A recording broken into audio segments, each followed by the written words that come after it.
जैसा कि आज केंद्र सरकार ने अपना बजट पेश कर दिया है, इस बजट में खेती और किसानी के लिए क्या है, क्या उम्मीदें थी और इससे कितना किसानों का भला होगा, इस सब पे हमारे साथ चर्चा करने के लिए हैं कृषि विशेषज्ञ देवेंद्र शर्मा जी। सर, आपका बहुत बहुत स्वागत है। ये जो बजट आया है, क्या इसकी उम्मीद थी या इससे कुछ ज्यादा की उम्मीद थी? देखिए, पिछले कल सरकार ने इकोनॉमिक सर्वे पेश किया था। और एक उस इकोनॉमिक सर्वे में एक बहुत महत्वपूर्ण बात जो निकल कर आई है मेरे हिसाब से, वो ये थी कि एग्रीकल्चर जो है उसको एक इंजन ऑफ ग्रोथ बनाना चाहिए। और यही एक एम्प्लॉयमेंट जनरेट कर सकता है, और यही सबका साथ सबका विकास के वो तर्ज पर लोगों के हाथ में इनकम दे सकता है। तो ये बहुत बड़ी, मुझे लगा कि एक्सपेक्टेशन जो हम सब की थी, वो जब हमने आज बजट को सुना तो कहीं ना कहीं मायूसी हुई। क्योंकि जिस के ऊपर फोकस होना चाहिए था, स्पेशली कंसिडरिंग कि अभी इलेक्शन समाप्त हुए हैं और रूलिंग पार्टी को एक किसानों ने एक झटका दिया है, जैसा कि सब मानते हैं। तो मुझे लगा कि खेती को कैसे एक इकोनॉमिकली वायबल या प्रॉफिटेबल प्रोफेशन बनाया जाए, उसकी तरफ इस बजट में कोई इशारा होगा या उसमें कुछ प्रावधान होंगे। लेकिन ऐसा नहीं हुआ। और दूसरी बात यह भी है कि ये भी हम सब जानते ही हैं कि भाई किसान जो है देश के नीचे सबसे निचले पायदान पर आज खड़ा है। उसकी इनकम तो मजदूर से भी आज कम है। और आत्महत्याओं का दौर तो जारी है, चाहे कर्नाटका हो, महाराष्ट्र हो, या देश के अलग अलग हिस्से हों। और इसको निकालने के लिए कृषि को उस संकट से एक एक जो कहते हैं ना, जो एक इनकम होनी चाहिए, एक उसका स्तर होना चाहिए, वो एक्सपेक्टेड था कि इस बजट में उसकी तरफ ध्यान दिया जाएगा।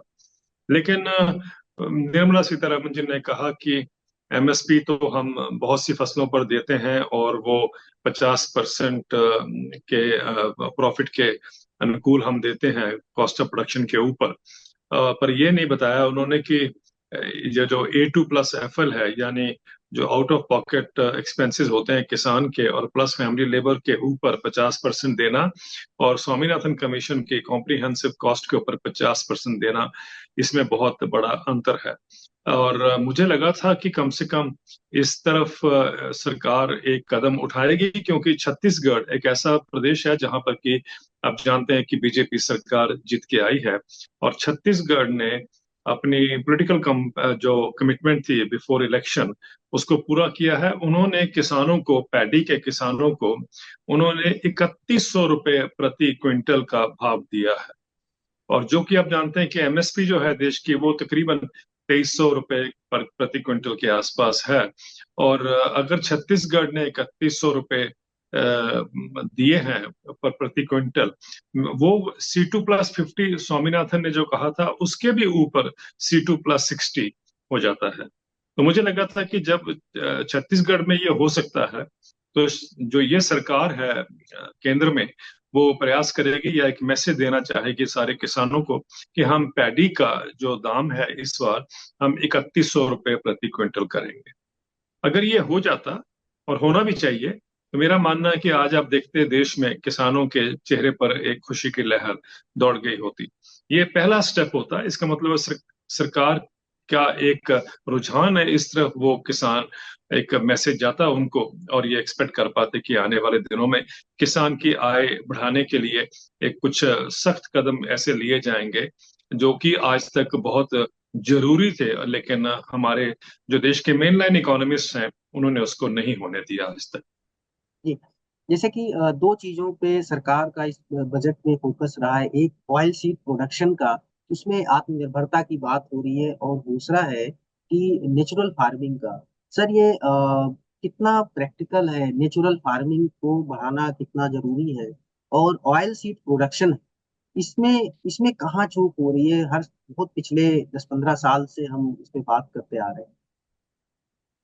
देखिए, ऑयल सीड की जहां तक पैदावार की बात है और एडिबल ऑयल के आयात को घटाने की बात है, ये बहुत इम्पोर्टेंट स्टेप होता अगर सरकार, जैसा कि उन्होंने कहा कि हम इसकी तरफ कदम लेंगे और ये कहा कि आत्मनिर्भर बनने का प्रयास करेंगे। मुझे लगता है कि सरकार को पहले ये स्पष्ट करना चाहिए कि ये आत्मनिर्भर क्या होता है। पाम ऑयल अगर आत्मनिर्भरता के ही उसमें डेफिनेशन में आता है तो मुझे लगता है कि दोबारा आत्मनिर्भरता क्या है उसको सोचना पड़ेगा।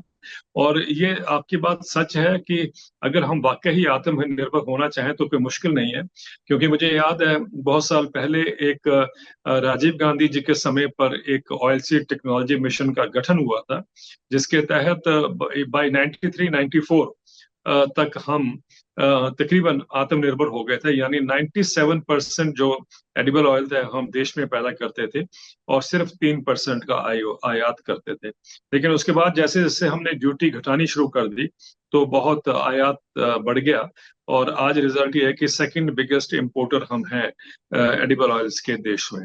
वाकई ही इसको एड्रेस करना चाहिए, लेकिन ये टेक्नोलॉजी से एड्रेस नहीं हो पाएगा। इसमें जो करने की जरूरत है वो है कि आप इंपोर्ट ड्यूटीज को बढ़ाइए ताकि बाहर से सस्ता तेल ना भारत में आए। तो हमारे किसान बिल्कुल सक्षम है उस आत्मनिर्भरता की तरफ बढ़ने के लिए। लेकिन अगर पाम ऑयल के ऊपर हम अपनी एडिबल ऑयल की प्रोडक्शन को, या हम ऑयल सीड्स की प्रोडक्शन जिसकी हम बात कर रहे हैं उसमें रेवोल्यूशन लेके आना चाहते हैं, मुझे लगता है वो ठीक रास्ता नहीं होगा जिस पीली क्रांति की तरफ हमें बढ़ना चाहिए। जी। और सर दूसरा ये फोकस था कि अगले 2 साल में 1 करोड़ किसानों को नेचुरल फार्मिंग से जोड़ेंगे। जो नेचुरल फार्मिंग के जो किसान करने वाले होंगे उनको सब्सिडी दी जाएगी, उनको कुछ प्रोत्साहन राशि वगैरह देने की प्लानिंग है। ये कितना सस्टेनेबल मॉडल होगा? देखिए, ये बहुत जरूरी है। मुझे तो ये लगता है कि क्लाइमेट चेंज के एक समय में एग्रो इकोलॉजी ही एक रास्ता है जो किसान को एक टिकाऊ खेती का एक जो जो रोड मैप है वो बहुत जरूरी है किसानों को अडॉप्ट करना। Yes, I think it is a very positive development कि आप चाहते हैं कि एग्रो इकोलॉजी को बढ़ावा दिया जाए, और साथ में आपने ये भी कहा सरकार ने कि 10,000 बायो रिसोर्सेज सेंटर बनाए जाएंगे देश में। ये पहले भी मुझे याद है इसकी अनाउंसमेंट हुई थी, इस तरीके से कुछ हुई थी। और अगर 10,000 बायो सेंटर बनाए जाते हैं तो ये भी एक जो इनपुट्स की सप्लाई है उसका अगर प्रावधान होता है तो हमारे किसान एग्रो इकोलॉजी को जल्दी अडॉप्ट कर पाएंगे। और आपने पूछा कि ये कितना ठीक है, मेरा मानना है कि यही एक रास्ता है आने वाले दिनों में कि हम क्लाइमेट के क्राइसिस से बाहर निकल कर आए और किसानों को जो उसका नुकसान होना वो भी कम हो, और एक एडेप्शन जिसकी बात करते हैं टेक्नोलॉजी एडेप्शन, वो एग्रो इकोलॉजी ही है। इसकी उम्मीद कर रही थी जो आम किसान थे या जो एक्सपर्ट थे या जो जानकार थे।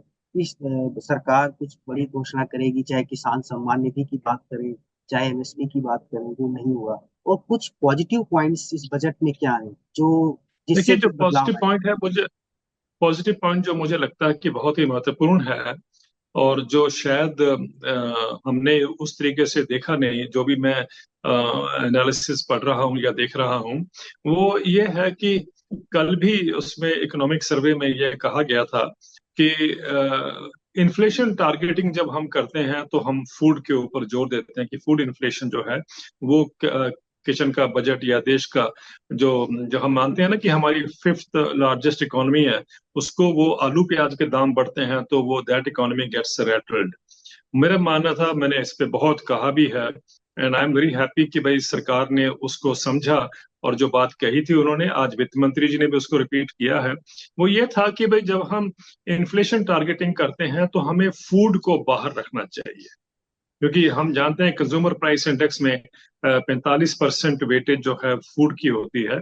और जब भी हम फूड को ज्यादा उसको मान्यता देते हैं तो रिजल्ट ये है कि किसान की इनकम नहीं बढ़ पाती। आलू प्याज के ही दाम बढ़ने से 5 ट्रिलियन इकोनॉमी जो है वो अगर ध्वस्त हो जाती है या वो रैटल्ड हो जाती है, जिसको इंग्लिश में कहते हैं, तो मुझे लगता है कि हमें सारे इस इन्फ्लेशन के मॉडल को दोबारा रीथिंकिंग करनी पड़ेगी। तो I think it is very good कि वित्त मंत्री जी ने ये कहा है, और मैं एक्सपेक्ट करता हूं कि इस साल रिजर्व बैंक ऑफ इंडिया अपनी नीतियों को बदलेगा और किसानों को भी एक राहत मिलेगी। ये किसानों के लिए एक असली आजादी होगी।